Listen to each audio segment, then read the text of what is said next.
ಕಲಬುರಗಿ ಜಿಲ್ಲೆ ಜೇವರ್ಗಿ ವಿಧಾನಸಭಾ ಕ್ಷೇತ್ರ ಯಡ್ರಾಮಿ ಪಟ್ಟಣದ ವಿವಿಧ ಅಭಿವೃದ್ಧಿ ಕಾರ್ಯಗಳದ್ದು ಶಂಕುಸ್ಥಾಪನೆ ಎಲ್ಲ ಆಯಿತು. ಅದೇನೇನೋ ಶಾಲೆ ಗೀಲೆ ಎಲ್ಲ C M D C M ಎಲ್ಲ ಹೋಗಿದ್ದಾರೆ.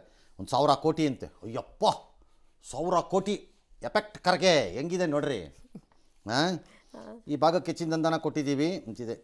ನಾವು ಯಾಕೆ ಈ ಭಾಗದಲ್ಲಿ ಹುಟ್ಟಲಿಲ್ಲ ಅಂತ ಅಂದ್ಬಿಟ್ರಂತೆ ಡಿ ಕೆ ಖರ್ಗೆ ಅವರು. ನೀವು ಈ ಭಾಗದಲ್ಲಿ ಹುಟ್ಟಬೇಕಿತ್ತು ಅಂತೀರಿ, ಬೇಡ ಹುಟ್ಟೋದು ಅಂತ. ಕರೆಕ್ಟು ಖರ್ಗೆ ಸರ್, ನೀವು ಹೇಳಿರೋದು. ಯಾಕೆ ಸರ್? ಅಲ್ಲಿ ಡಿ ಕೆ ಹುಟ್ಬಿಟ್ರೆ ಡಿ ಕೆ ಸ್ಟೈಲ್ ಆಫ್ ಪಾಲಿಟಿಕ್ಸ್ನ ಮ್ಯಾಚೇ ಮಾಡೋಕ್ಕಾಗಲ್ಲ ಅಲ್ಲಿರೋರಿಗೆ. ಎಲ್ಲ ಮನೆಗೆ ಹೋಗ್ಬಿಡ್ತಾರೆ ಆಮೇಲೆ ಮಕಾಡೆ ಮಲಕ್ಕಂಡು. ಹಾಗಾಗಿ ಡಿ ಕೆ ನಮ್ಮ ಕಡೆಗೆ ಇರಲಿ. ಹಾಂ, ಆ ಕಡೆ ಪಾಪ ಜನ ಯಾಕೆ ಸುಮ್ಮನೆ ಎಲ್ಲ ಹೋಗ್ಬಿಡ್ತೀರಿ ಮನೆಗೆ. ಡಿ ಕೆ ಪಾಲಿಟಿಕ್ಸ್ನ ಹ್ಯಾಂಡಲ್ ಮಾಡೋಕ್ಕಾಗಲ್ಲ ನಿಮ್ಮ ಕೈಯಲ್ಲಿ. ಹಳೆ ಮೈಸೂರಿನವ್ರು ಹೆಂಗೋ ಮ್ಯಾನೇಜ್ ಮಾಡಿದ್ದಾರೆ. ಹಳೆ ಮೈಸೂರಿನಂತೆ ಮಾಡಿಕೊಡಿ, ನಮ್ಮ ಭಾಗನೂ ನೀವು ಇಲ್ಲಿ ಹುಟ್ಟೋದಿಲ್ಲ, ಏನು ಬೇಡ ಅಂತೇನೋ ಅಂದ್ರಂತೆ. ನನ್ನ ಪಾಯಿಂಟ್ ಈಸ್ ಖರ್ಗೆ ಅವ್ರಿಗೆ ಭಾಳ ಸರಳ. ನೀವು ಮಾಡಿಸಿ, ಅಭಿವೃದ್ಧಿ ಮಾಡಿಸಿ, ತಪ್ಪಲ್ಲ, ಎಲ್ಲ ಜನಕ್ಕಾಗೋದು ಅಷ್ಟೇ, ನಿಮ್ಮ ಮನೆಗಾಗತ್ತೆ ಅಂತಲ್ಲ. 75 ವರ್ಷದಲ್ಲಿ ಒಂದು 50 ವರ್ಷ ಅಧಿಕಾರದಲ್ಲಿದ್ದಿರಿ ನೀವೇ. ಅದರಲ್ಲೊಂದು 20 ವರ್ಷ ನೀವೇ ಮಂತ್ರಿಯಾಗಿದ್ದಿರಿ. ಅದರಲ್ಲೊಂದು 2 ಸರಿ ನಿಮಗೆ ಬೇಕಾದವ್ರು ನಿಮ್ಮ ಪಕ್ಷದವರೇ ಆಗಿದ್ದು. ವೀರೇಂದ್ರ ಪಾಟೀಲ್ರಾಗಲಿ 2 ಸರಿ, ಧರ್ಮ್ ಸಿಂಗ್ ಆಗಲಿ 1 ಸರಿ ಸಿ ಎಮ್ ಆಗಿದ್ದಿರಿ. HKDB ಅಂತ ಮಾಡಿ ಸಾವಿರಾರು ಕೋಟಿ ತೊಗೊಂಡೋಗಿದ್ದೀರಿ ಇದನ್ನು.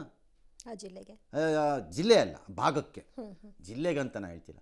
ಏನೇನು ಅಭಿವೃದ್ಧಿ ಆಗಿದೆ ಅಂತ ಒಂದು ಲೆಕ್ಕ ಯಾಕೆ ಕೊಡಲ್ಲ ನೀವು? ಸದಾ ಕಾಲ ಗೋಳಾಡ್ತಿರಲ್ಲ, ನಮ್ಗೆ ಇಲ್ಲಿ ಕೆಲಸ ಆಗಿಲ್ಲ ಕೆಲಸ. ಹಾಗಾದ್ರೆ ಎಲ್ಲೋಯ್ತು ದುಡ್ಡೆಲ್ಲ? ನೀವೇ ಇದ್ರಲ್ಲ ಎಲ್ಲರೂ. ಈಗ ಡಿ ಕೆ ಸಿದ್ದರಾಮಯ್ಯನಿಗೆ ಹೇಳ್ತಿದ್ದೀರಲ್ಲ ಖರ್ಗೆ ಸಾಹೇಬರು, ನೀವೇ ಇದ್ರಲ್ಲಪ್ಪ ಅಲ್ಲಿ. ಆಗ ಎಲ್ಲೋಯ್ತು ದುಡ್ಡೆಲ್ಲ? ಎಲ್ಲೋಯ್ತು ಹಂಗಾರೆ? ಯಾಕೆ why don't you people give one audited ಇದನ್ನು ಒಂದು ಆಡಿಟ್ ಮಾಡಿಸಿ ನೋಡೋಣ. ಎಸ್, ಇಸ್ರೋದ ಯುದ್ಧ ಕುದುರೆ ಅಂತಲೇ ಹೆಸರುವಾಸಿಯಾಗಿರುವ PSLV C-62 ರಾಕೆಟ್ 14 ವಾಣಿಜ್ಯ ಉಪಗ್ರಹಗಳನ್ನು ಹೊತ್ತು ಉಡಾವಣೆಯಾದರೂ ಕಕ್ಷೆಗೆ ಸೇರದೆ ವಿಫಲವಾಗಿದೆ. DRDOನ ಬಹುನಿರೀಕ್ಷಿತ ಅನ್ವೇಷ ಹೆಸರಿನ PSLV C-62 ಆಂಧ್ರದ ಶ್ರೀಹರಿಕೋಟಾದಿಂದ ಉಡಾವಣೆಗೊಂಡು 2 ಹಂತದಲ್ಲಿ ಯಶಸ್ವಿಯಾಗಿ ದಾಟಿ 3ನೇ ಹಂತದಲ್ಲಿ ಕಕ್ಷೆಗೆ ಸೇರದೆ ವಿಫಲವಾಯಿತು. ಏನೋ ಹೆಚ್ಚು ಕಡಿಮೆ ಆಗಿದೆ, ಅನಲೈಸ್ ಮಾಡ್ತಿದ್ದಾರೆ. ಜನರಲಿ ಇದು ಭಾಳ ಟೆಸ್ಟೆಡ್ ರಾಕೆಟ್ಟು, ಅಂದರೆ ಕಾಂಪ್ಲಿಕೇಶನ್ ಇರಬಾರ್ದಾಗಿತ್ತು ಇದರಲ್ಲಿ. ಫಸ್ಟ್ 2 ಸ್ಟೇಜಸ್ ಆ್ಯಕ್ಚುಲಿ ನಾನು ಕೂತ್ಕೊಂಡು ನೋಡಿದೆ ಲಾಂಚಲ್ಲಿ, 2 ಪರ್ಫೆಕ್ಟಾಗಿತ್ತು. 3rd ಸ್ಟೇಜಲ್ಲಿ ಹಿಂಗಾಗಿದೆ. ಇಲ್ಲ, ಏನೋ ಆಗತ್ತೆ ಈ ರೀತಿ ಆಗಬಾರ್ದು ಅಂತೇನಿಲ್ಲ. ಅತ್ಯಂತ ಮುಂದುವರಿದ ದೇಶಕ್ಕೂ ಆಗತ್ತೆ, ಇನ್ನೊಬ್ರಿಗೂ ಆಗತ್ತೆ. ಇನ್ನು SLC ಪೂರ್ವ ಸಿದ್ಧತಾ ಪರೀಕ್ಷೆಯ ಪ್ರಶ್ನೆ ಪತ್ರಿಕೆಗಳನ್ನು ಸೋರಿಕೆ ಮಾಡಿ ವಿದ್ಯಾರ್ಥಿಗಳ ಜೀವನದಲ್ಲಿ ಆಟ ಆಡಿದ್ದ ಕಿಡಿಗೇಡಿಗಳನ್ನು ಪೊಲೀಸರು ಬಂಧಿಸಿದ್ದಾರೆ. 2 ಅಪ್ರಾಪ್ತ ವಿದ್ಯಾರ್ಥಿಗಳು, 8 ಮಂದಿನ ಒಟ್ಟು. ಅದಕ್ಕೆ ಒಂದು ಶಿಕ್ಷಕರು, ಸಹ ಶಿಕ್ಷಕರು ಹಾಗೂ ಮುಖ್ಯೋಪಾಧ್ಯಾಯರು ಇದ್ದಾರಂತೆ. ತುಮಕೂರು, ರಾಮನಗರ, ಕಲಬುರಗಿ ಜಿಲ್ಲೆಯ ಹೆಡ್ ಮಾಸ್ಟರ್ ಹಾಗೂ ಶಿಕ್ಷಕರು ಭಾಗಿಯಾಗಿದ್ದಾರೆ ಅಂತ ಹೇಳ್ತಿದ್ದಾರೆ. ಯಾರೋ ನಿರಂಜನ್ ಶೆಟ್ಟಿ ಅಂತೆ, ಅವ್ರು ಯೂಟ್ಯೂಬಲ್ಲಿ ಇದೆಲ್ಲ ಬಂದಿತ್ತಂತೆ. ಅವ್ರನ್ನೂ ಅರೆಸ್ಟ್ ಮಾಡಿದ್ದಾರಾ? ಸಿ ಪದವಿ ಪೂರ್ವ ದೂರು ಕೊಟ್ಟಿದ್ದರು. ನಾಚಿಕೆ ಮಾನ ಮರ್ಯಾದೆ ಅನ್ನೋದು ಟೀಚರ್ಗಳಿಗೆ ಸತ್ತೋಗಿದೆ ಅಂತ ನನಗೆ ಇದರಿಂದ ಕನ್ಫರ್ಮ್ ಆಗಿದೆ. ನಿಮ್ಗೇನಾರು ನಿಮ್ಮ ಅಪ್ಪ ಅಮ್ಮ ನಿಮ್ಮನ್ನು ಏನಂತ ಮಾಡಿ ಟೀಚರ್ ಮಾಡಿಬಿಟ್ರೋ ನನಗೆ? ಕಟಕರನ್ನ ತೊಗೊಂಬಂದು ಅಲ್ರಿ, ಸಿದ್ಧತಾ ಪರೀಕ್ಷೆ ಪ್ರಶ್ನೆ ಪತ್ರಿಕೆ ಹೋಗ್ಲಿಕ್ಕೆ ಮಾಡಿದ್ದೀರಲ್ಲಪ್ಪ.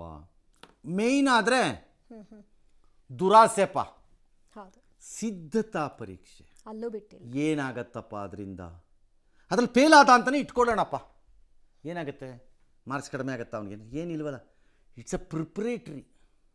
ಅದಕ್ಕೆ ಟೀಚರ್ಗಳು ಹೋಗಿ ಸೇರ್ಕೊಂಡಿದ್ದೆಲ್ಲ. ನಿಮ್ಮಂಥ ಅಯೋಗ್ಯ ಟೀಚರ್ಗಳನ್ನು ತೊಗೊಂಬಂದು ಕಚಡಗಳು, ನಿಮ್ಮನ್ನು ಮೇಷ್ಟ್ರು ಅಂತ ಕರೀತಾನ ಯಾವನಾದರೂ? ಕಪಾಳ ಕೊಡಿಬೇಕು ರೋಡಲ್ಲಿ ನಿಲ್ಲಿಸ್ಕೊಂಡು ಇಂಥ ಟೀಚರ್ಗಳಿಗೆ.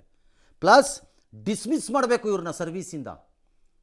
ಇವ್ರಿಗೆ ಶೋಕಾಸ್ ನೋಟಿಸ್ ಕೊಟ್ಟು ಗಿನ್ಸ್ಫರು ಎಲ್ಲ ಮಾಡಿಕೊಡ್ದು. They must be dismissed from service. ಇಡಿಯಟ್ಗಳನ್ನು ತೊಗೊಂಬಂದು ಕಚಡಗಳು ಟೀಚರ್ ಅಂತೆ, ಅಯೋಗ್ಯನು. ಬಹುವಚನನೂ ಬೇಕಿಲ್ಲ ನಿನ್ನಂಥ ಕಚಡಾಗೆ. ಥೂ. ಎಸ್.